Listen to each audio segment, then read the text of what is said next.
Hola, buenas noches. Bienvenidos a este webinar sobre los retos actuales y futuros del liderazgo. Realmente es un gran honor, es un gran privilegio que ustedes me acompañen en esta hora.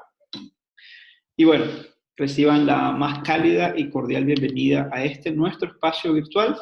Y como siempre me gusta decir en todos los contextos, ustedes son lo más importante que hay en este espacio.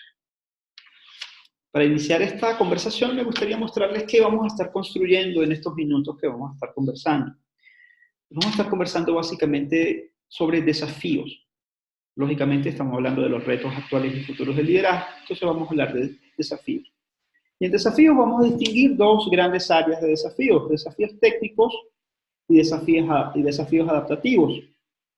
Y los vamos a mirar desde la perspectiva actual y vamos a mirar unos desafíos que empiezan a aparecer de cara a cómo está evolucionando el desarrollo de la tecnología y de cara a lo que nos presenta el futuro. Y en este momento me gustaría saber si tienen alguna pregunta, quieren comentar algo. No, gracias por la invitación. Quisiera saber de qué se va a tratar. Ok, gracias Erika. Sí, vamos a estar conversando y profundizando especialmente en los desafíos que enfrentan las organizaciones y aquellos que ocupamos posiciones de liderazgo, vamos a tener que hacerle frente de alguna manera. Así que les pido por favor, pónganse cómodos, ajusten sus equipos, el volumen de sus audífonos y vamos a prepararnos para disfrutar de esta aventura de aprendizaje. ¿Y qué es un desafío? Normalmente es una circunstancia que nos saca de nuestras zonas de confort, que nos mueve el piso, que nos obliga a, de alguna manera, mirar diferente, que nos incomoda. Pero esa circunstancia que nos incomoda a la vez nos conmina a reflexionar y a ubicar cuáles son los recursos que necesitamos para hacernos cargo de él. Un desafío nos mueve, nos obliga a interiorizar, nos obliga a mirar lo que está ocurriendo y a desarrollar nuevos recursos y nuevas estrategias para poder continuar y desarrollar una nueva zona de confort. Y desde esa perspectiva y con esto en cuenta, entonces, en las organizaciones encontramos diversos tipos de desafíos. Sin embargo, para efectos de esta conversación, me gustaría distinguir entre dos o clasificarlos en líneas generales en dos grandes áreas. Por una parte, los desafíos técnicos y por otra parte, los desafíos adaptativos. Y entonces, es cuando en este momento me gustaría preguntarles, dado lo que estamos conversando, ¿a qué creen ustedes que hace referencia a los desafíos eminentemente técnicos?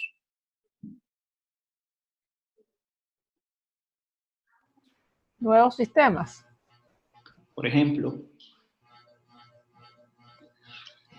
o nuevas capacidades o conocimientos que se adquieren para algún tipo de labor técnica específica o funcional. Gracias, Carlos. En efecto, los desafíos técnicos son aquellas circunstancias que se le presentan a las organizaciones y que son resueltas, como no, haciendo un ejercicio de reflexión cognitiva y de búsqueda de estrategias y de tecnologías, pero que son resueltas normalmente a través de normas, políticas, procedimientos, procesos, sistematizaciones, automatizaciones y cualquier otra cosa. Los desafíos técnicos se resuelven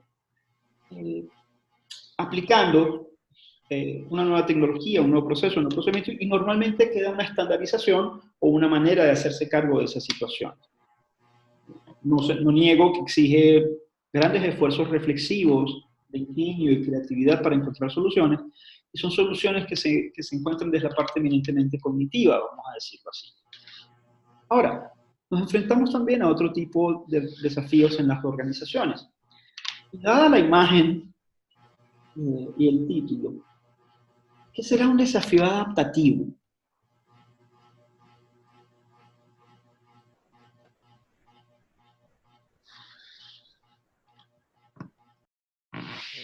El desafío adaptativo es cuando se requiere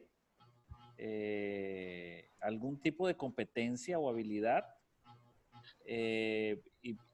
pero todavía no se tiene. Entonces, la persona tiene que aprender para poder adaptarse a ese desafío o así lo interpreto, no sé si estoy muy desviado del concepto que nos quieres dejar, pero lo veo así un poco más con la necesidad que tiene una persona de aprender algo y adaptarse a un nuevo entorno o algo nuevo que está por suceder.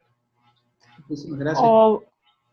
O convivir con distintas generaciones, como lo que está pasando hoy en día, que tienen que convivir la generación X con la generación de los millennials, con todo eso. Entonces, ¿cómo coexistir todas estas generaciones y mantener la organización, ¿no? Sí, en efecto, y muchísimas gracias por sus contribuciones. Es el camino certero.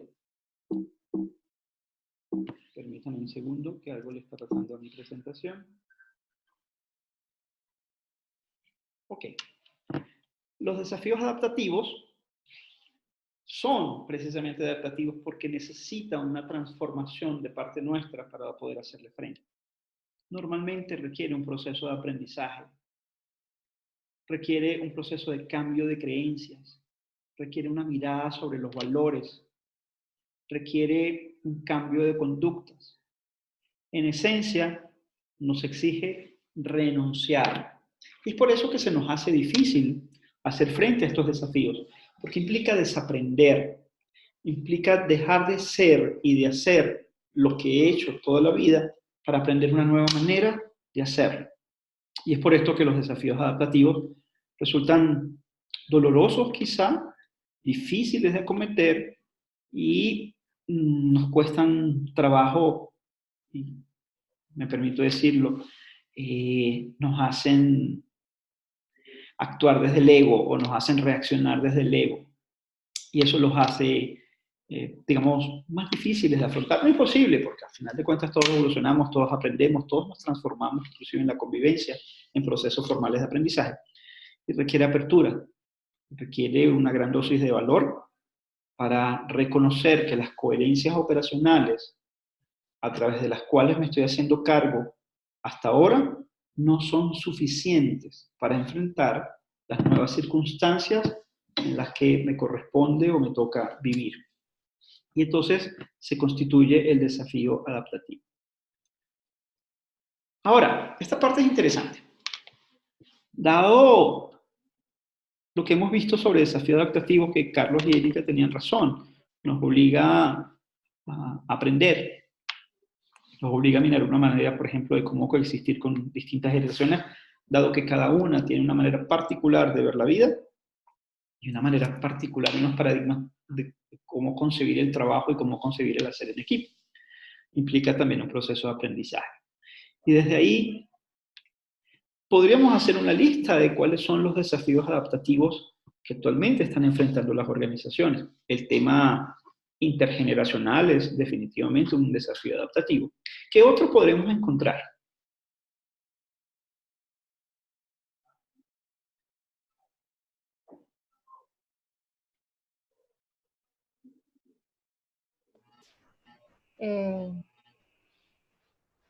Carlos habló sobre desarrollar nuevas habilidades.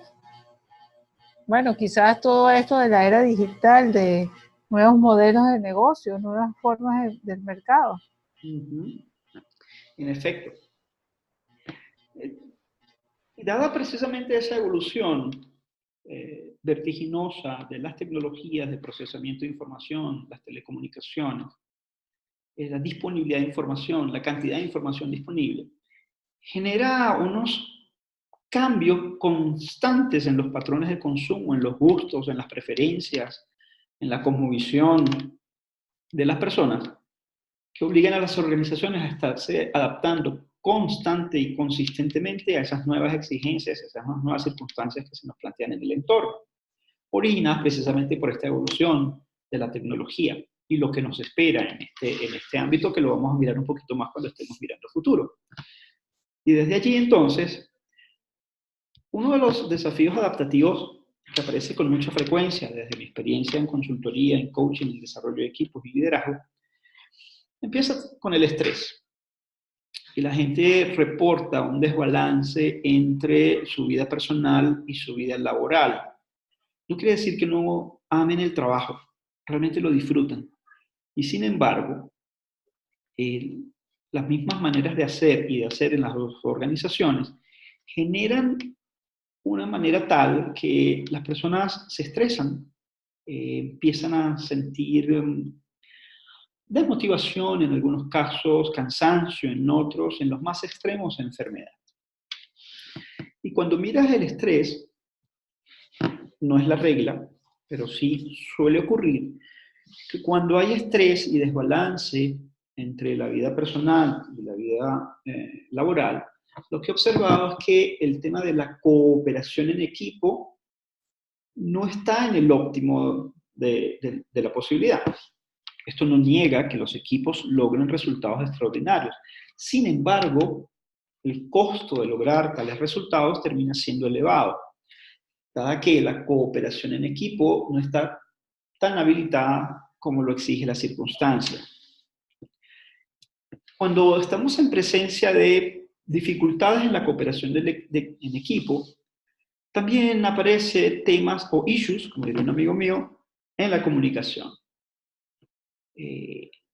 También se plantea, normalmente son temas comunicativos y aparece mucho en las organizaciones a las que voy. Hay un problema de comunicación, hay un problema de comunicación, hay un problema de comunicación. Y cuando estás en un tema de comunicación, de dificultades en cooperar en equipo, hay gente que menciona es que hay falta de compromiso. Y como hay falta de compromiso, es fácil que no nos comuniquemos y es fácil que no cooperemos en equipo. ¿Y sabes qué? Lo que yo he observado en las organizaciones es que la gente está tremendamente comprometida con su trabajo. Está haciendo el máximo esfuerzo posible, de acuerdo a sus recursos disponibles en ese momento, para hacerlo lo mejor.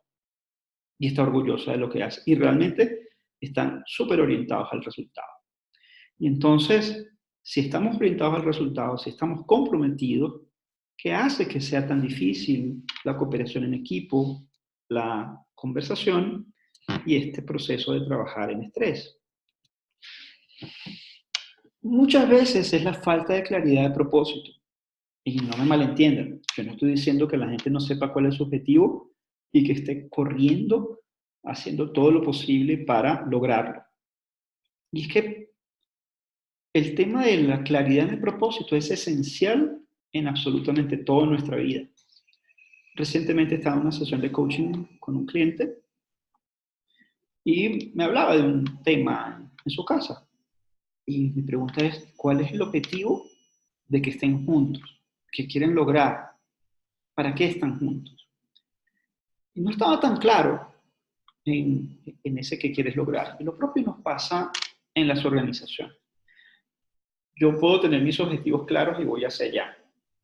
Pero, ¿y si no tengo claro el propósito ulterior de esos objetivos, el propósito de la organización, el propósito del por qué estamos juntos, el para qué estamos juntos?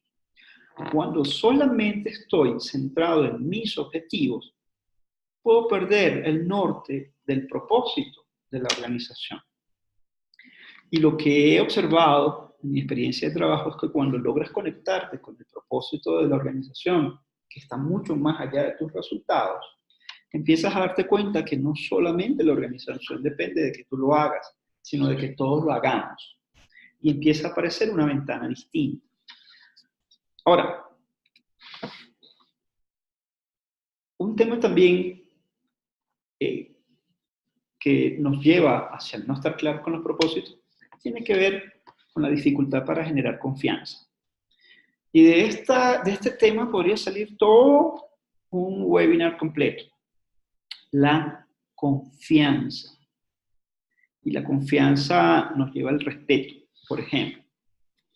Y fíjate, y ya vamos a llegar a un tema interesante, pero cuando no estoy claro en el propósito y estoy en incapacidad de generar confianza, aparece una manera de ser y de hacer en la organización que fácil, no se trabaja en equipo y hay problemas de comunicación. Y la confianza es un juicio que se funda en algunos juicios también, y tienen que ver con la capacidad de la persona para hacer lo que dice que va a hacer, que la persona consistentemente hace lo que dice que va a hacer, y un conjunto de juicios que fundan el tema de la confianza. Pero la capacidad y la voluntad es importante en el tema de la generación de confianza. Y mucho de lo que he observado en las organizaciones que nos generan estrés, que nos genera la falta de cooperación en el equipo, es que sencillamente no hay confianza. Y confianza no es amarnos. Confianza es respetar tu posición, mostrarte la mía, sin que la relación salga deteriorada. Y lo que ocurre es que cuando yo estoy centrado en el ser que soy, probablemente la relación sale deteriorada. Y es allí donde radica la dificultad para generar confianza. Tiene que ver con un tema que sé que a Erika le gusta muchísimo, ya lo vamos a mirar, que tiene que ver con la coherencia. Cuando no hay coherencia, es difícil generar confianza. Cuando no hay confianza, es fácil perder el propósito. Cuando se pierde el propósito, es fácil que la gente piense que no estás comprometido. Cuando no hay confianza, es muy sencillo que haya issues de comunicación. Cuando no hay confianza, la cooperación en el equipo se pierde. Y es que la confianza se genera desde la coherencia. ¿La coherencia entre qué? Entre nuestro hacer como ejecutivos y los propósitos, valores, visión, principios y objetivos de la organización. La primera coherencia es esa. Otro tema, tengo una anécdota con respecto de esto, por ejemplo, en relación a la coherencia y cómo nos afecta. Hay una organización, tiene 2.500 empleados para el momento en que yo estaba atendiendo a esa organización. Y la estrategia de crecimiento para los próximos años de esa organización, de esa empresa, era precisamente el servicio al cliente. Y desde allí se fundaba todo su querer hacer.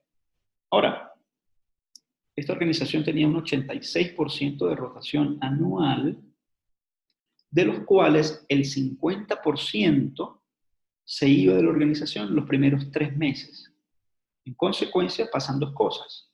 Uno, se gastaba casi cerca de $1 millón entre contratación, selección, reclutamiento, promoción de los empleos, los uniformes, la capacitación de las personas para que en 3 meses dejaran el trabajo. Dado el margen de comercialización de la organización, nunca se iba a pagar por lo menos el salario del empleado. Cuando observamos bien, no puedes desarrollar la estrategia de servicio al cliente si consistentemente tu gente está en entrenamiento. La mitad de tu gente está en entrenamiento, todo el tiempo. Desde allí no hay coherencia entre la estrategia de servicio al cliente y lo que está ocurriendo. Lógicamente, ocurrían una serie de cosas en la organización que hace que la gente no permaneciera en la misma. Coherencia con nosotros mismos, inclusive.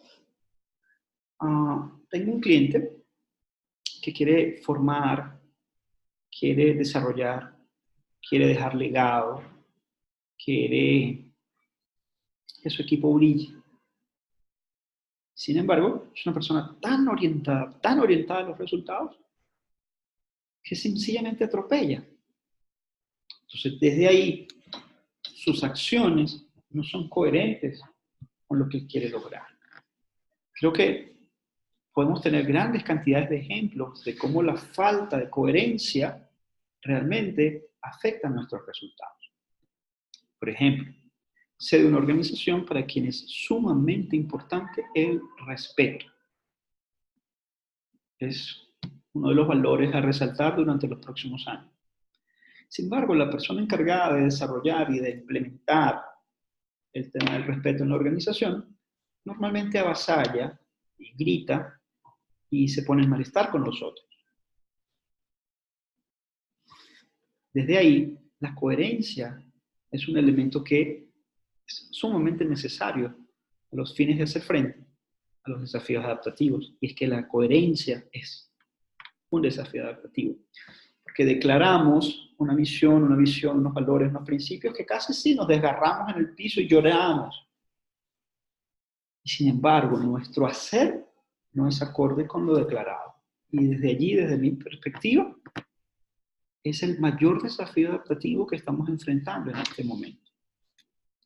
Si lo miramos desde ahí, dado que somos nosotros los responsables de la organización, de la vida que hacemos en la organización, de llevar de manera anónima nuestro ser, nuestro sentir, nuestro estar, nuestro hacer, entonces yo soy mi principal desafío adaptativo. Si no estoy en coherencia, si no genero confianza, si no tengo claro el propósito, si tengo issues de comunicación, de cooperación en equipo y de estrés. ¿Cómo vamos hasta ahora? Excelente, muy bien. Sí, vamos bien. ¿Puedo continuar? Sí, yo tengo una pregunta. Claro que sí, por favor. Interrúmpame. Hablabas de... No te preocupes. Hablabas de la coherencia de alguien que era importante el equipo, pero que su alto enfoque en resultados no le estaba permitiendo. ¿De qué forma una persona puede no perder el enfoque en resultados sino atropellar al equipo? ¿Hay alguna forma o en este caso se antepone el bienestar del equipo por la lucha de obtener el resultado? Háblame un poquito de eso, por favor. Mira, si hay algo que no es negociable, son los resultados. Porque es que eso depende de la organización y la capacidad de la organización de crecer, de sostenernos y de estar en el tiempo y de hacer las contribuciones con la comunidad de la que sirve que normalmente hace. Los resultados no son negociables. Lo que yo siempre les muestro a los gerentes, les hago una pregunta. ¿Para qué te pagan en esta organización? La respuesta normalmente es para dar resultados. ¿Y sabes qué? A nivel de liderazgo no nos pagan para dar resultados. A nivel de liderazgo nos pagan para coordinar acciones con otros de una manera tan impecable que los resultados se dan por sí mismos.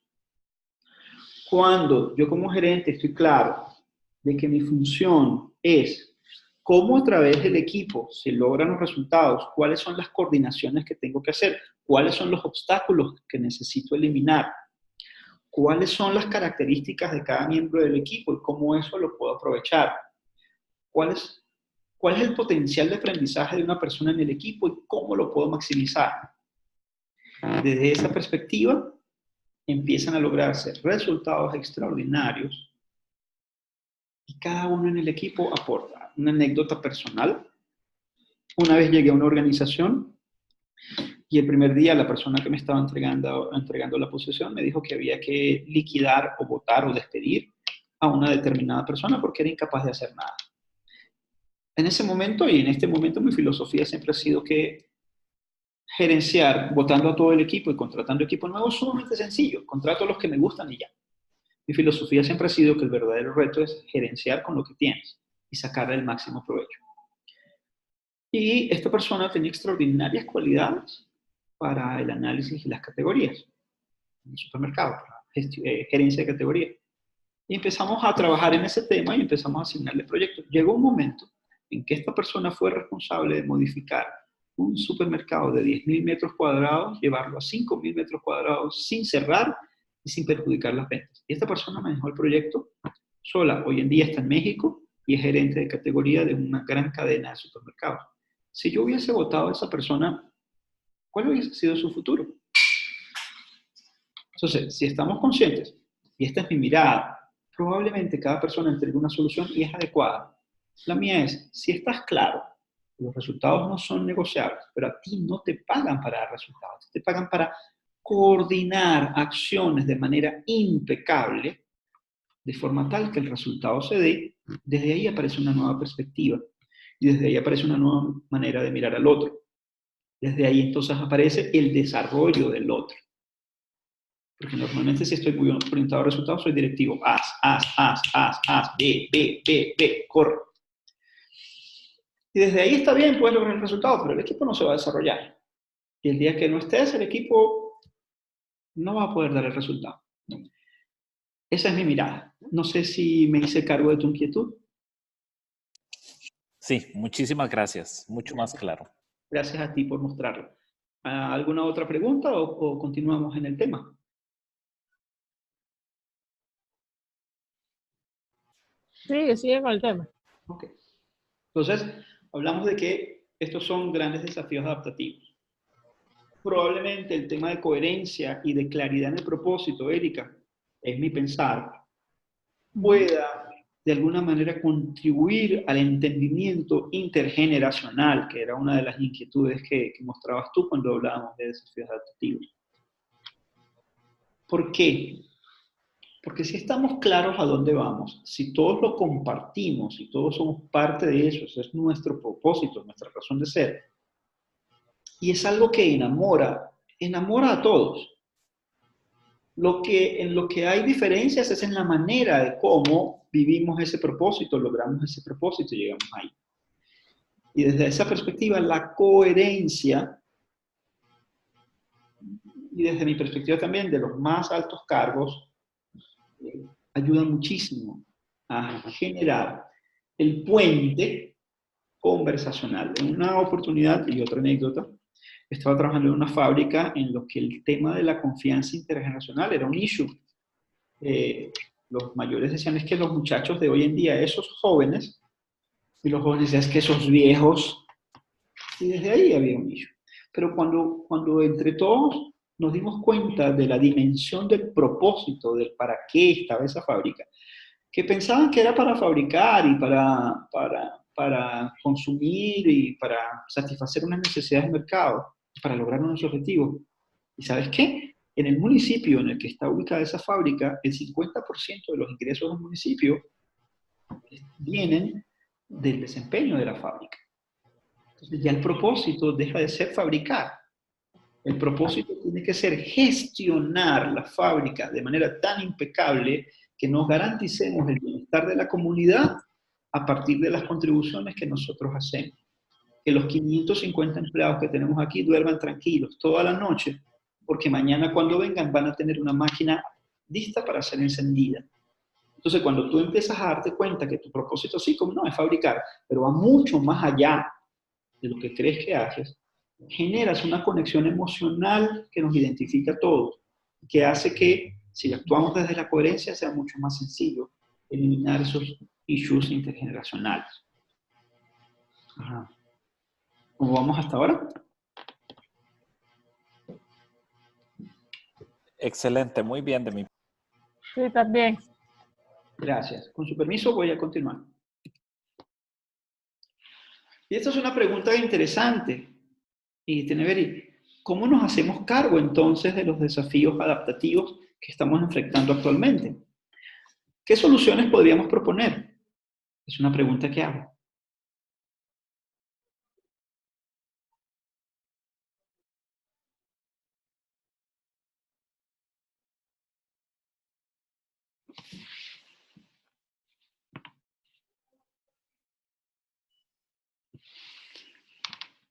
Tengo una mirada.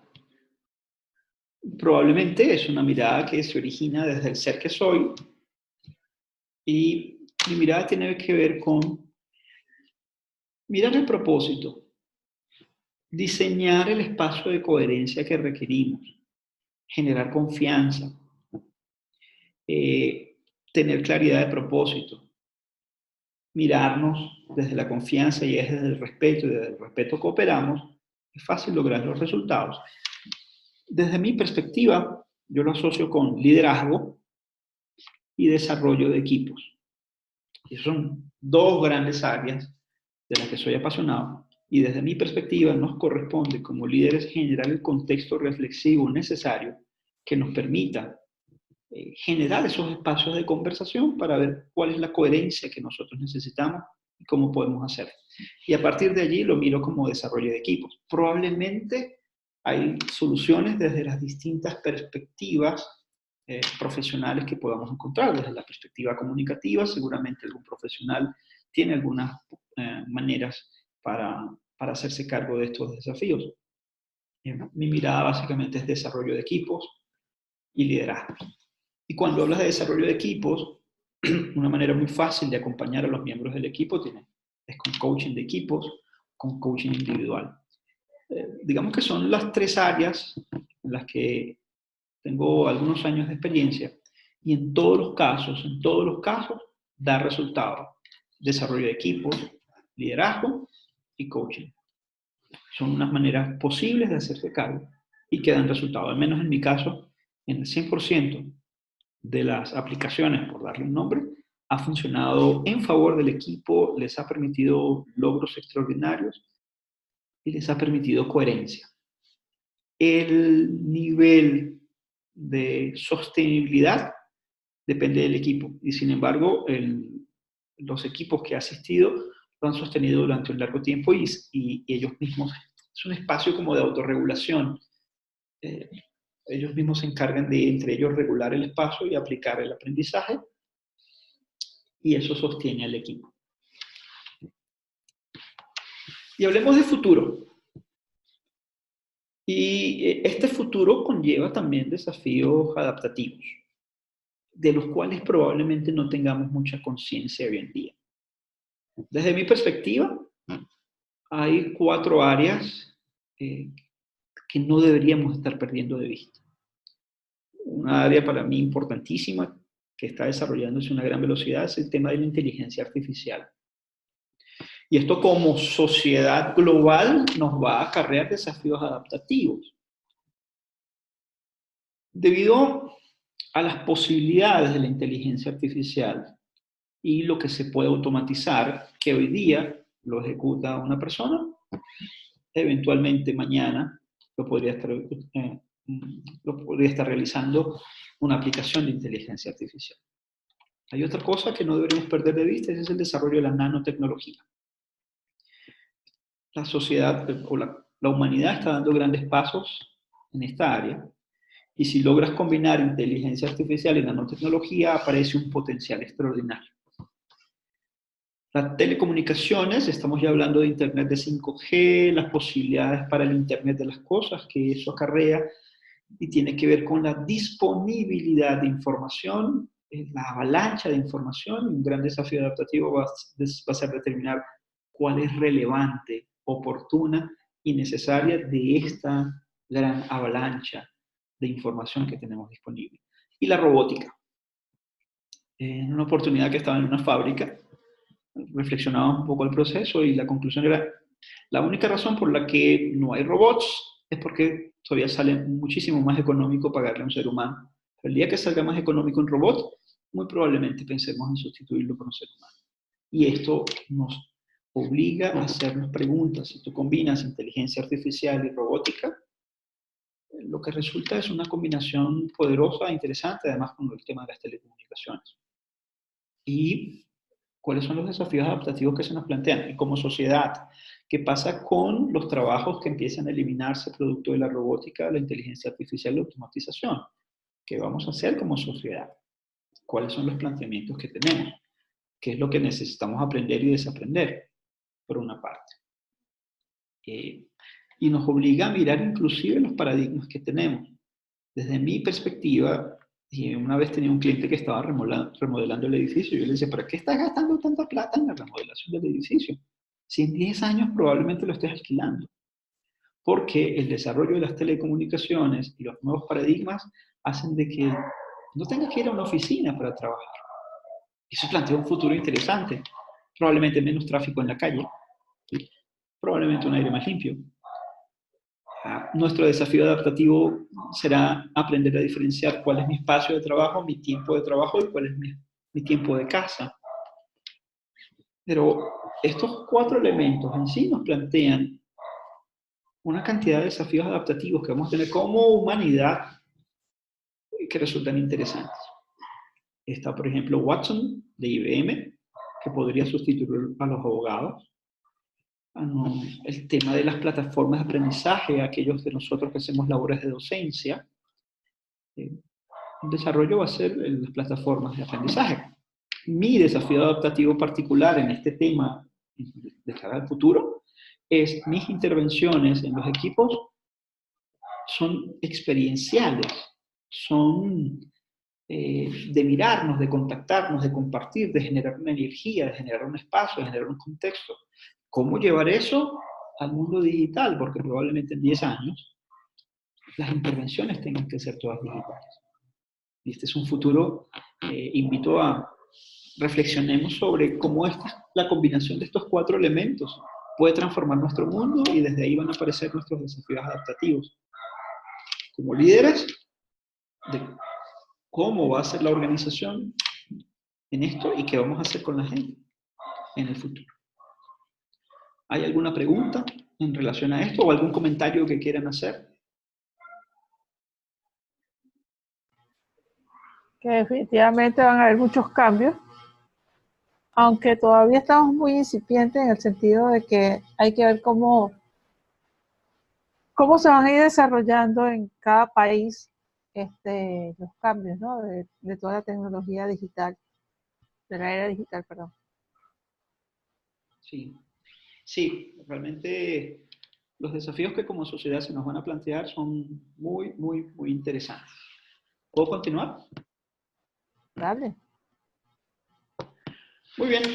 Este es un espacio para hacer preguntas si tienen alguna, para reflexionar un poco si lo desean hacer. Este es un espacio para uso de ustedes y lo hacen como lo quieran usar.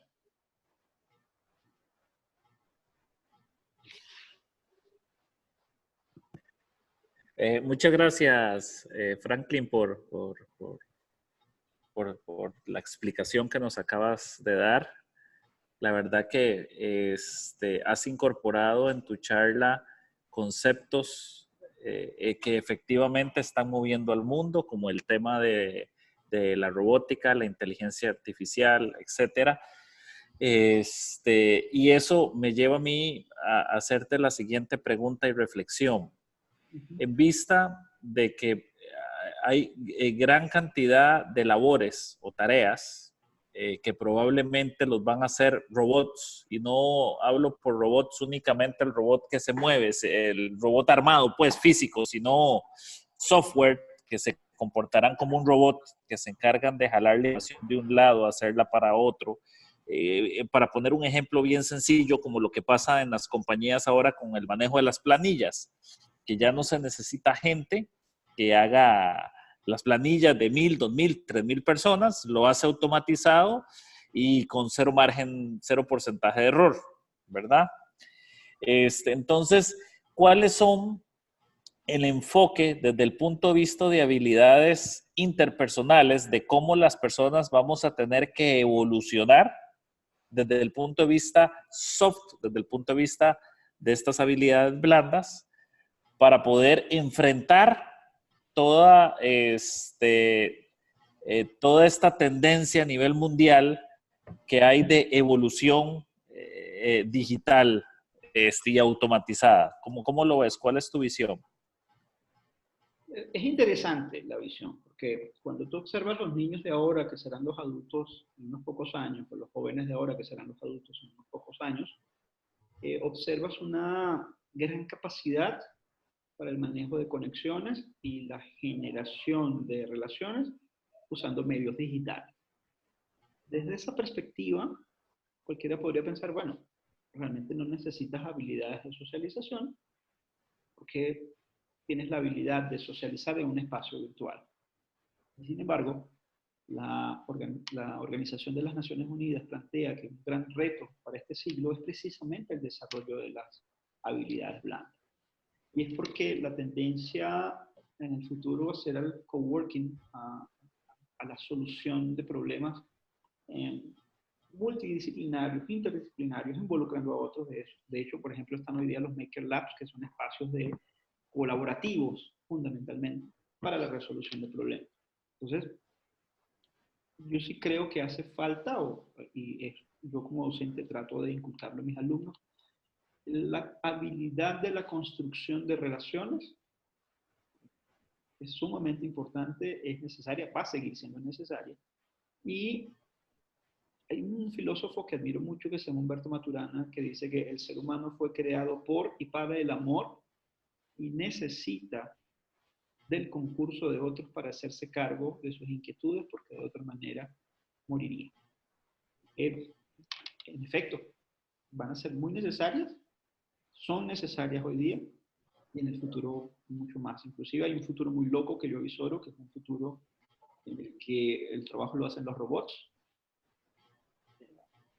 Se genera una plusvalía para las personas para que se dediquen a hacer lo que les gusta hacer: arte, música, servicio a otros. Y desde ahí ya la supervivencia no es un problema. Desde ahí la preocupación va a ser cómo mis talentos pueden estar al servicio de otros. Es un futuro muy loco, pero muy interesante también. No sé si me hice cargo de tu inquietud. Sí, correcto. Muchísimas gracias. Justo estaba reflexionando de lo que dices y es cierto como, bueno, en mi reciente experiencia, las habilidades interpersonales y de liderazgo juegan un papel súper importante. Y me refiero por habilidades de liderazgo, lo que has hablado hoy de adaptación al cambio, de la capacidad que tenemos para enfrentarnos a los nuevos entornos, a los nuevos ambientes. Y bueno, me hace mucho sentido y me deja mucho más reflexivo con respecto a, pues, a todo lo que vamos a enfrentar en los próximos 10, 15 o 20 años. Muchas gracias, Franklin. Gracias a ti, Carlos. Y luego de esta conversación y de esta reflexión, no me queda más que agradecer muchísimo la gentileza de haberme acompañado en esta reflexión, en nuestra conversación. Gracias por sus intervenciones, por sus puntos, sumamente valiosos, muy interesantes. Y muchísimas gracias por estar allí. Con su permiso voy a dejar de compartir pantalla y